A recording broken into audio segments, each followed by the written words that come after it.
What's going on, everybody? This is Boxingwave, and we are back with the Wave Report, episode 3, where we're just going to discuss some boxing news from the last couple of days. All right, this is going to be a short episode. I only have a few topics to discuss tonight. Before I begin, I just wanted to give a shout out to Frank Martin for his big win against Michelle Rivera over the weekend. All right, really big win, great performance, and now everybody's mentioning his name with the other top fighters in the division, not just Keyshawn Davis, but from what I've seen on social media, a lot of the fans are bringing up guys like Shakur Stevenson and Tank Davis and Ryan Garcia or whoever, Devin Haney. Everybody's put his name next to those dudes, and he really performed. He looked really good last night, and congratulations to him. And for Michelle Rivera, who lost the fight, listen, it's still early in your career. It just might be a wake-up call to just fix some of those issues that you had, step up your game, whatever you have to do. If you have to change camps, whatever it is that you need to work on. Now that you lost, it's not over. You're still only, 24 years old. He'll be back in the game as long as he just corrects some of those issues and just step it up, take some good fights, solid fights on the comeback, and he'll be back. You know what I'm saying?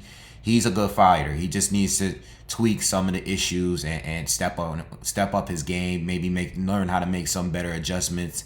And I think he'll be back. We'll see him in other good fights in the future.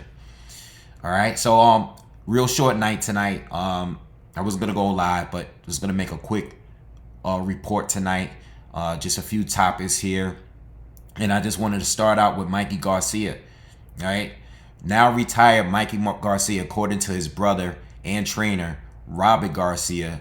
Mikey is thinking about coming back, and he's been around the gym for a couple of weeks now, according to his brother.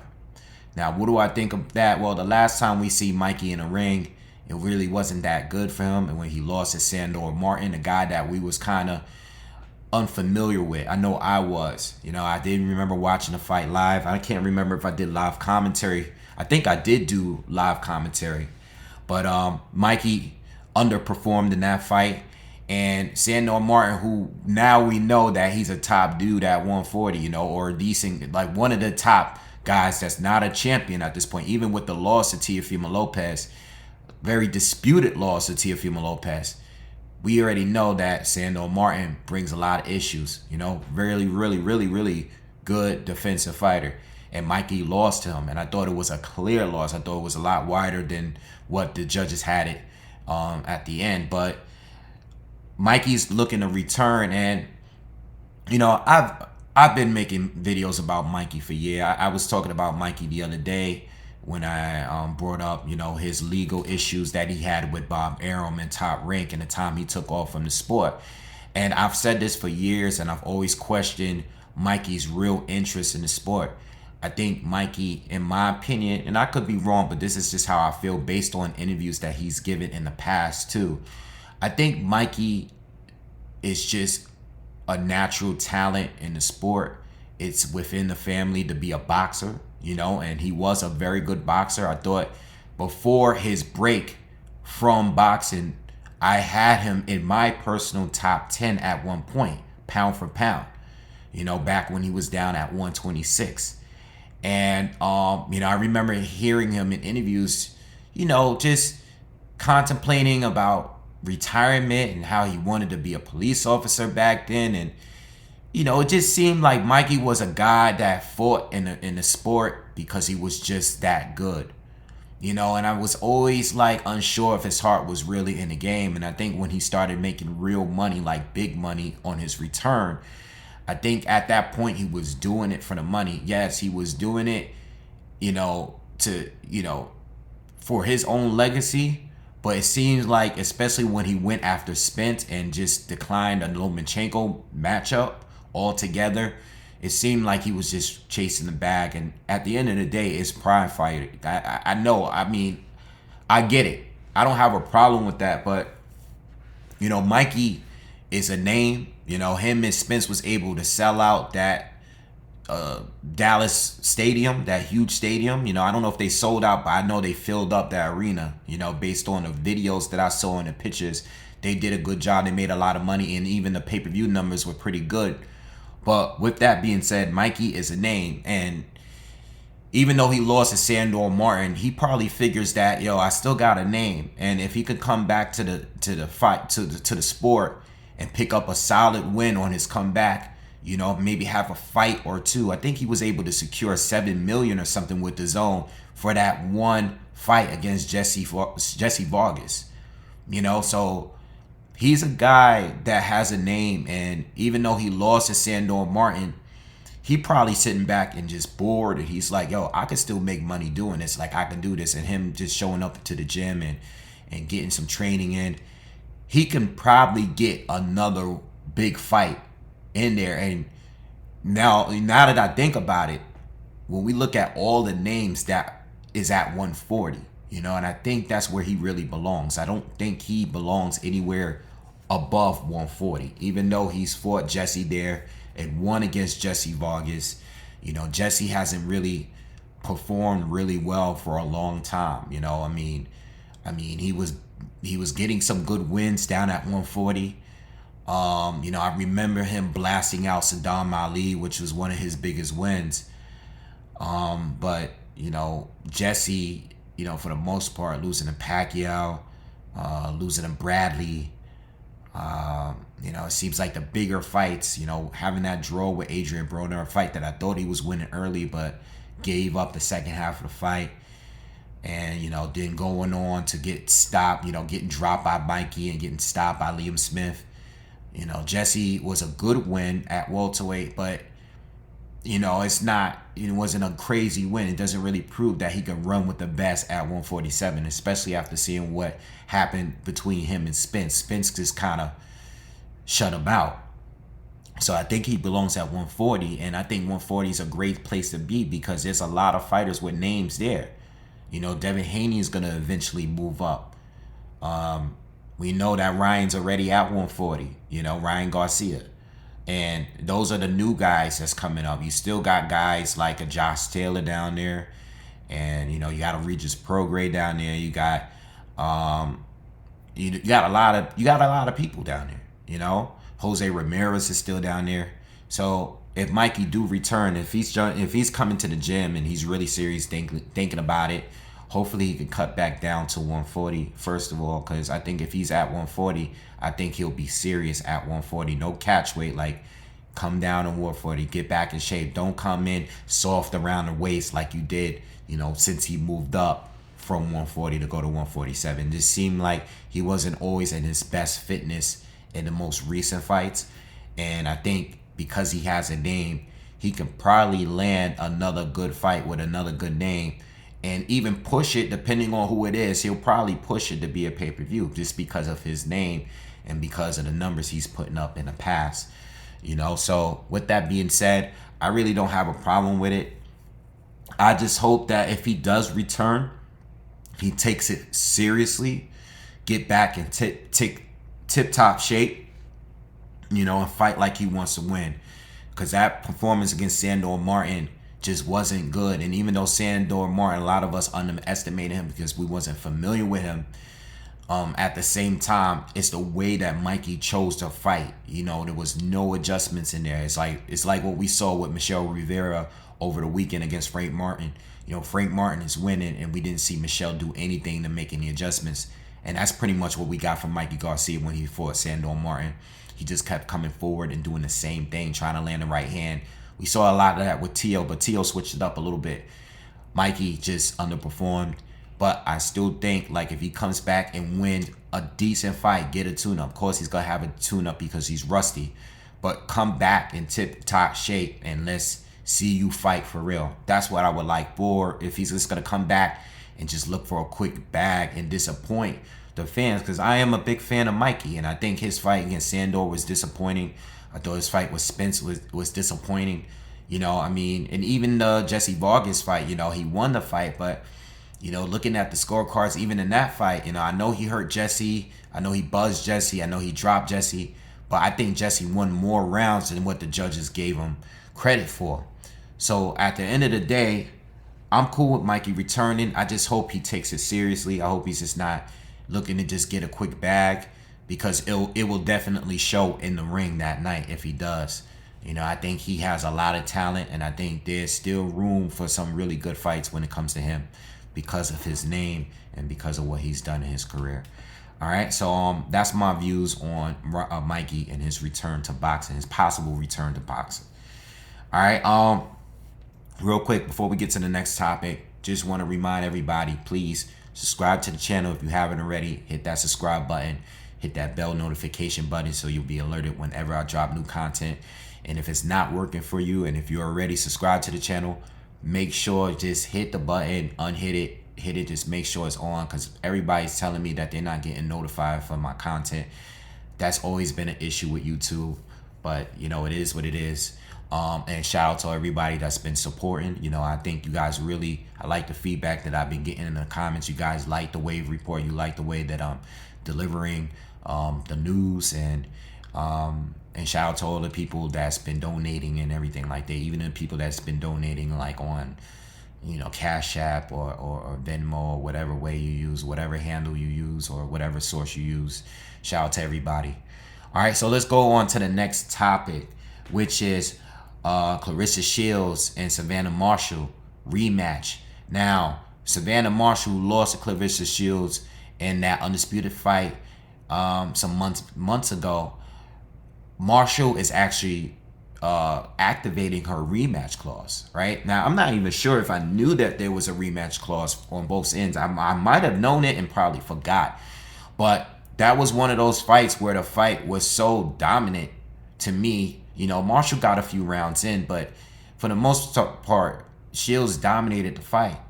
And it was one of those fights where, you know, wasn't really thinking about a rematch because it wasn't really that close. And even though Shields was the, I think the unified champion, I think she had 3 of the 4 major belts. I think Savannah came in with 1. And of course, Claressa Shields, you know, 3 division champion, undisputed, all these undisputed titles. You know, she's very extremely accomplished. Her and Katie Taylor are clearly the top 2 or the most accomplished females as far as titles are concerned ever in this sport when it comes to the females. So she came in with all of that, but she still had to sign for a 2-way rematch clause with Savannah Marshall. And they did fight out in the UK, and it was on Sky Sports. Now, Marshall says, she comes out and said, listen, she's activating her rematch, and she's saying, she comes out and said, because the report started with her, she came out and said that she wants to have the fight in St. James Park out in Newcastle Arena, and she's activating the clause. Cool. But Claressa already responded, and she said, look, I'm going to take the challenge, but we're not having it in the UK. Be ready to come to the USA. Now, it's going to strike that conversation about where the money is going to be made versus, you know, in the UK versus USA.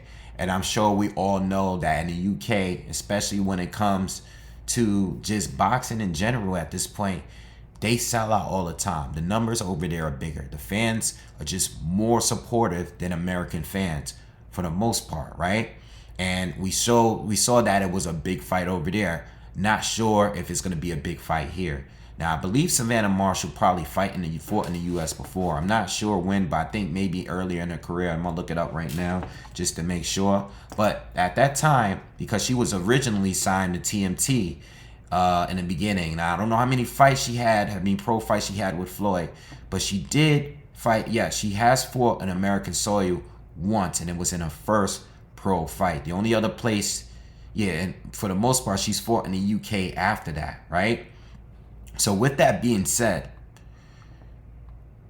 Claressa, you know, big numbers, probably won't do the big numbers that she would do in the UK. I don't know if that's going to cause an issue, but I'm assuming that if Shields is the one that has the titles, is the A side, all of that stuff, when it comes to the business part of it, this might be an issue. I don't know what the contract says. I guess we'll find out more information as time goes on. I don't know if the fight has to be in a certain place, being that it's going to be televised by Sky.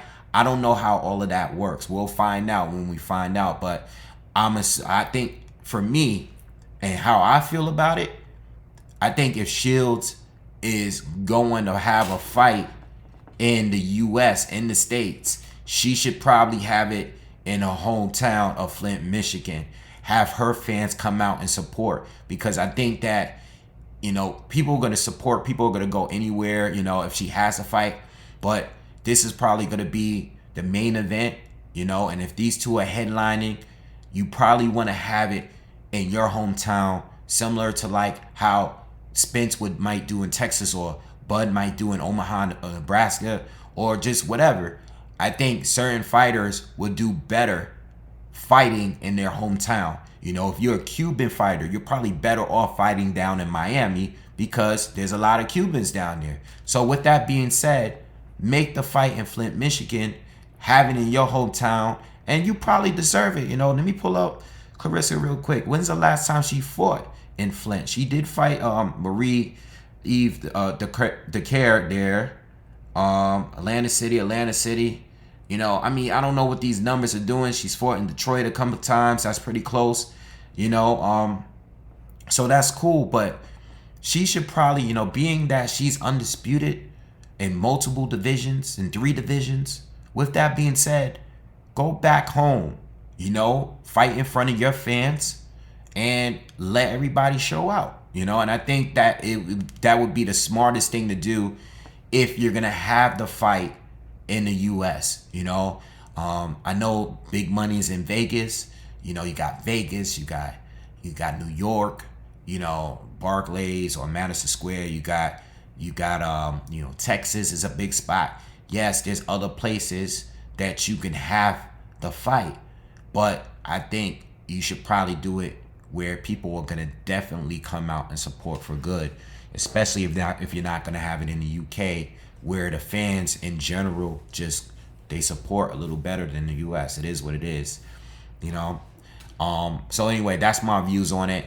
Also, I just want to say, as far as a rematch, when I think, and I can go back to the original fight, the first fight, and see it again, but my views on it is, I think Savannah will have to be the one that has to make adjustments. And I think the one thing that I remember seeing that fight is she was fighting too aggressive and there was no smarts. It was like kind of zero smarts. It was just more about being bringing the pressure. And I think that she can make adjustments in a fight and fight a little smarter. Now, that might not work out for her. It might work out in Clarissa's favor, because she's already proven that she's the better boxer. She has the better IQ. But with Savannah, I think she can still apply the pressure, but just be a little bit more mindful of defense. She got hit with everything that was thrown at her, and for the most part, Clarissa did a great job on defense, except for when she got tired. So that's what I remember from that fight. So I think that's what Clarissa needs to do. I think that's what Savannah is going to do. If she's going to try to make it a challenge in any way, she's just going to have to fight a little smarter, And again, that might still not be enough, because if the fight is going at a slower pace, I favor Shields even more, because I just think overall she's smarter, she's slicker, she's the better counter puncher. So I think Savannah needs to apply the pressure, but be a little bit smart. Just don't be walking in right into shots, just get hit with everything thrown at you. And just just throwing too many punches. Be a little bit selective with the shots. And I think she can do a little better, maybe. Or Clarissa might do even better in a rematch. I have no idea. Plus, Clarissa already has that mental edge, going into the fight, doing a breakdown. I remember watching, I know they had released the amateur fight where Clarissa had lost, and I think Clarissa actually won that fight in the amateurs. I'm surprised she didn't say that more often, as much as she had to hear it from fans and Savannah that she lost to Savannah in the amateurs. I think Clarissa won that fight. So I think Clarissa has the mental edge, being that she already beat her. And, hopefully she goes into this fight. I don't really care about where it happens at, but as long as the fight goes down, I'm cool with a rematch. I don't really want to see it, but I'm cool with it, because Savannah is still one of the best females out there. And I think it's probably the toughest challenge out there. Clarissa said it herself. at the end of that fight. All right, so that's my views on that. All right, so next topic. Let's talk about Errol Spence real quick. As you know, so many of you know, Errol Spence was involved in a car accident recently again, all right? But it's not like before. I think I told somebody that the other day. I was like, yo, Spence got into another accident, and they were like, what? Again? What now? And I'm like, nah, it's not his fault. Some 14-year-old kid stole his parents' car, didn't have a license, and crashed right into Spence. The accident looked crazy. Spence's car looked crazy, you know? I mean, it was always sandwiched in.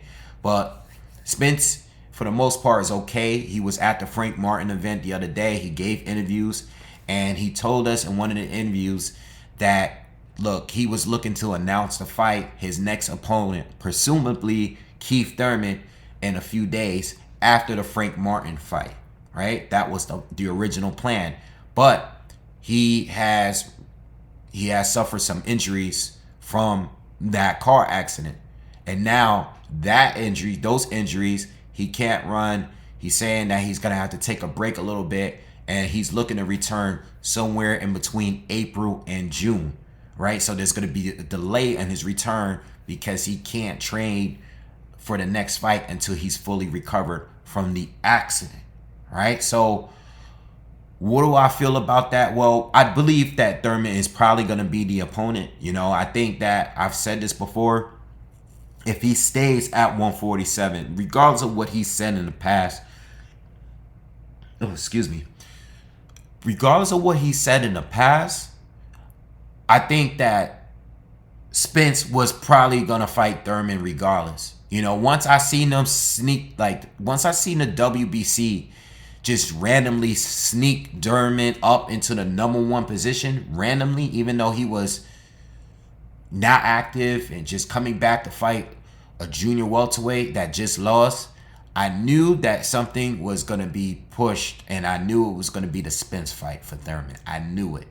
And I already made a video about that. I told you guys, look, man, this is a favor for Thurman, you know? I mean, when Thurman was coming up, you know, he was that world WBA champ, and he was sitting there looking for his fight opportunity with guys like Guerrero, guys like, you know, I mean, he fought Guerrero, but not at the original time he was supposed to fight. He fought him later. Guys like Madonna, and most importantly, guys like Floyd Mayweather Jr. just never got the fight. Floyd went on to fight Pacquiao. He fought Berto. He fought Maidana twice. So Thurman never got a spot. And even though Thurman did get a fight with Manny Pacquiao, Thurman is looking for one real big bag before he exits the sport. In my opinion, you know, just based on the way he's been moving, just seemed like he's kind of like a Mikey Garcia, you know, looking for another bag.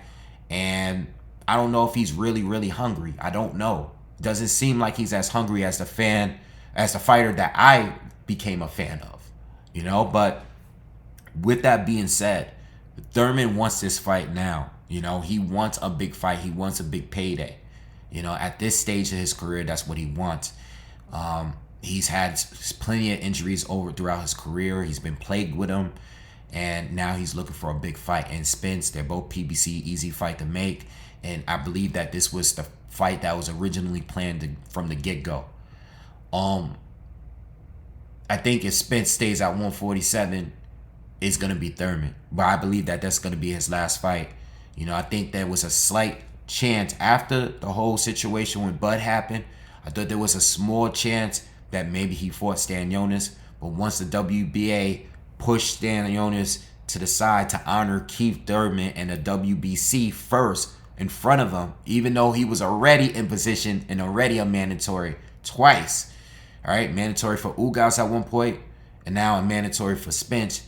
And now they moved him again, and now Stanionis is going to be fighting with Virgil Ortiz. A fight that I do love because, honestly, I think Ortiz, Stanionis, Boots Ennis, you know, Rashidi Ellis, I think all those guys should be at least fighting each other before they get a world title shot, but that's just my opinion. With that being said, I think it's going to be Thurman, and I think Spence is going to move up. Too many title obligations, and even if the Bud fight is ever on the table again, it won't happen at 147. I've been consistently saying this. This fight will not happen at 147. By the time it happens, it will be when Spence is at 154 and Bud will move up. I mean, Bud doesn't seem to have a problem with it because he's talked about moving up to fight Jamal Charlo. He's been talking more about Charlo recently than Errol Spence. Now, as far as Errol Spence and his comments about Terrence Bud Crawford, I mean, I'm over it because the fight is not happening and I don't really care what he says. But in his most recent interview, he didn't seem, or Derek James, his coach, didn't seem to really have any interest in the Bud fight. He was asked about it, and they were being very direct, asking him, listen, whose fault is it? Is it Terrence Bud fault? And Spencer's like, yo, at this point, I don't even know.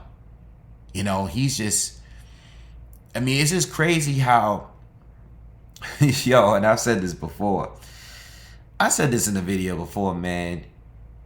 I think the fans, I think these two got way more respect for each other than a lot of you fans have for the fighters. I mean, both Bud and Spence, I mean, when Bud made that interview on Instagram Live, dude, the fact that he just casually say how they just talk on the phone, talking about fire sticks and stuff. These guys are like, they probably sitting back and looking at the fans and looking at all the people that's eating off their names and like, yo, these two don't even have the same animosity that the fans have against each other. Clearly, you know. And Spence, at the end of the day, I don't think he's in control of who he fights based on what he said. And I think Keith Thurman was always a play, especially if the Bud fight didn't work out. But now that it didn't work out, I think the only time it will happen is if Bud moves up to 154 when Spence moves up to 154. You know, and maybe that fight will happen. Then maybe they will spin the block at some point. Maybe. I don't really care. I've lost a little interest in it, to be honest. You know, I just kind of tired of all the arguing back and forth and talking about who's at fault. And I think we spend way too much time talking about those two. And even this week, you know, I've seen people talking about this fight so much and they're not fighting each other that people weren't even talking enough about Frank Martin and Michelle Rivera, you know, and that's kind of messed up. You know, I mean, the last day or two before the fight, people were talking about it, but there was no real build-up leading to that fight. And Frank is a Spence fighter. You know, he's promoted by Errol Spence. You know what I'm saying? You get me? So, anyway, Spence is going to be out for a little bit, you know, and I think, you know, I don't know what Bud is going to do. You know, I know Boots got a fight coming up with Karen. I know Rashidi Ellis got a fight coming up on the same card. I also know that, you know, Stan Jonas and Virgil Ortiz are going to be facing each other. At the end of the day, these younger fighters, you know, I'm kind of like, if these guys are not going to fight each other at 147, I kind of just want them to either fight one of these younger fighters. My camera's bugging out right now. Fight one of these younger fighters or just relinquish the titles and move up, you know? And, you know, I look at it like this. I believe Virgil would be Spence's Crawford's mandatory. So if Virgil does get past Stan Jonas, and Bud is sticking around at 147, then I expect Bud to fight Virgil Ortiz Jr. All right? But if that doesn't work, fight Boots Ennis. You know, fight Boots. If you're not going to fight Spence, and if you're going to stay at 147, fight Boots, fight Virgil Ortiz, who would be your mandatory if he is going to win this fight. Let's make something happen. Spence, on the other hand, he has 3 titles. There's more responsibilities holding those titles. He's going to take one fight in Thurman. If you're having problems making weight, are you going to fight Thurman and then stick around and fight Stan Jonas after that? Like, what are you going to do? You know, that's even if Stan Jonas beat. I don't know what's going to happen because Stan Jonas is going to be fighting Virgil Ortiz, who's #1 WBO guy. Everything's messed up with these sanctioning bodies, you know. But I would like for somebody to fight Virgil or Stan Jonas or Boots Ennis, especially those 3 for sure. All right, even more so than a Thurman or a Rashidi Ellis or something like that. You know, I mean, The Thurman fight is not bad for Spence. I just think the timing is kind of bad. The timing is bad because it was a point where I really wanted to fight, but Thurman's kind of been out of the game, you know. And even though I would like to see him fight, and these fights are not bad, I would have loved to see Thurman fight a Ugas first before getting it straight to another title shot, a unified title shot. I would have loved to see him fight like a Ugas or at least one of these up and coming guys. That's my stance on that. All right, and yeah, so I'm gonna move on from there. And the last topic of the day is Ryan Garcia. He's gonna skip out on his tune-up that was scheduled for January. I think January 21st or something like that. He's gonna skip off that tune-up against Mercito Hesta. All right, a southpaw fighter, solid fighter, down at I can't remember if he's actually a 135 or a 140 pounder. All right, but he's gonna skip out on that tune-up, and he's claiming that he doesn't want to have a tune-up. He said he wants to just focus primarily on Tank Davis. Now, his promoter, Oscar De La Hoya, has come out and said that he doesn't agree with this move. He says he wants Ryan to fight. He said Tank is having his tune-up against Hector Luis Garcia. That's coming up. I just did a breakdown for that fight. Check it out. That's coming up on January 7th. He's going to have his tune-up. You know, so and it's a tough fight. It's not a tune-up. I keep saying tune-up, but it's not a tune-up. It's a tune-up for Ryan, but it's not a tune-up at all, if you get what I mean. But Ryan, you know, Ryan is skipping out on a tune-up. And Ryan hasn't been in there since Javier Fortuna. You know, I believe that was sometime during the summer. And not trying to diss Javier Fortuna, but you already know how I felt about that fight. Javier is a good fighter, but he is not a dangerous fighter at 140. He's not even a dangerous fighter at 135. He hasn't proven to be a dangerous fighter at 135 yet. With that being said, Ryan has fought Emmanuel Tago and Javier Fortuna, right, since he's returned. And those are not the type of fights. I mean, Emmanuel Tago was really slippery, and Javier Fortuna is a southpaw, and Hesta was a southpaw as well. But you're going to fight Tank Davis, and he's so many levels above those guys, including Campbell. So with that being said, why are you going to skip out on his tune-up when you're sitting around and you're not doing anything? He says he wants to just focus on Tank. You know, people could have come up with their own theories, and that's what they're doing. You know, a lot of people feel, including Tank Davis, that Ryan might be juicing. You know, they're coming up with these theories. They, as in not me. You know, I'm not a PED guy. I'm not gonna make allegations of any of that on my channel, but I know what I'm seeing. I know what Tank retweeted. All right, he's insinuated a couple of times that Ryan might be on the juice. And once some of the fans had heard about this, has also, a lot of fans on social media are insinuating, and they believe that Ryan might be cycling out whatever he's on, whatever performance enhancement drug he's on. The reason why he doesn't want to take this fight against Hesta, some believe that is because he might be on something and he doesn't want to get caught before the fight with Tank. So with that being said, y'all take it as y'all want to take it. My stance, and this is my stance, I believe that Ryan is making a big mistake. I think there's nothing wrong with a tune-up. You're going to be fighting a shorter guy that's a southpaw, all right, has solid power. I think it's a proper tune-up for you leading into the Tank Davis fight. And I think more importantly, it'll be a good opportunity to try to come down a couple of pounds before trying to make that catch weight at 136 for Tank. Coming straight down, not saying it can't be done, but at least if you could come in, see if you could make, how hard is it going to be able to drop down, even if this fight is at 140. Try to see if you can drop down to 138 maybe. You know, if you really want to push it, see if you can drop down to 137. But prepare yourself for that weight drop. I think that was the most important thing by taking this tune-up. Not just staying busy, but seeing if you can get used to coming back down.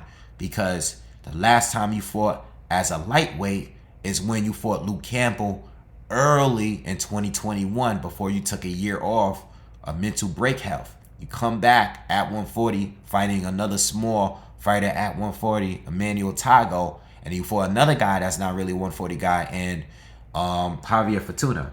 With that being said, I think this is a mistake. I agree with Oscar if he really feels that way and is just not trying to play promoter tricks. I think that I agree with him. Tank is going to be having a fight soon, right? Don't want to call it a tune-up, but it kind of is. It's kind of not. Tank is having a tune-up, and you're going to stay inactive, all right? And by the time you guys actually face each other, it'll be pushing a year since you had your last fight. Plus, you have to focus on coming down in weight. Hopefully, they can change his mind. I just think this is a big mistake, and I really feel that Ryan's probably not going to be the favorite going into a Tank fight. So, with that being said, I think this is a huge mistake. I think he needs to stay active. I think he needs to come down and wait a little bit before draining yourself to 136 right before a Tank fight where you might not be as strong. What we saw in the Javier Fortuna fight, that phantom left hook that he threw that was so quick, has so much power behind it. Coming back down to 140 over 2 years, back down to 135 when you haven't had a fight down there, by that time, it will be 2 years. And let me just make sure, because I don't want to be wrong with the times and stuff when I say this.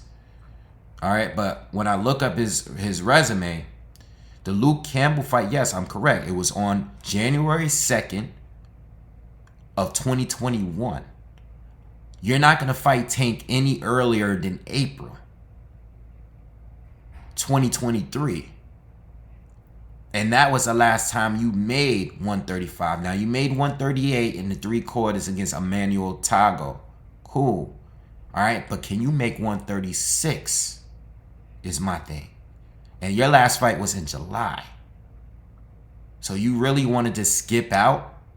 It makes me kind of question why you really skipping out on this fight when you could be fighting right now just to stay sharp and see if you can cut the weight. I think it's a big mistake. That's just my opinion on that matter.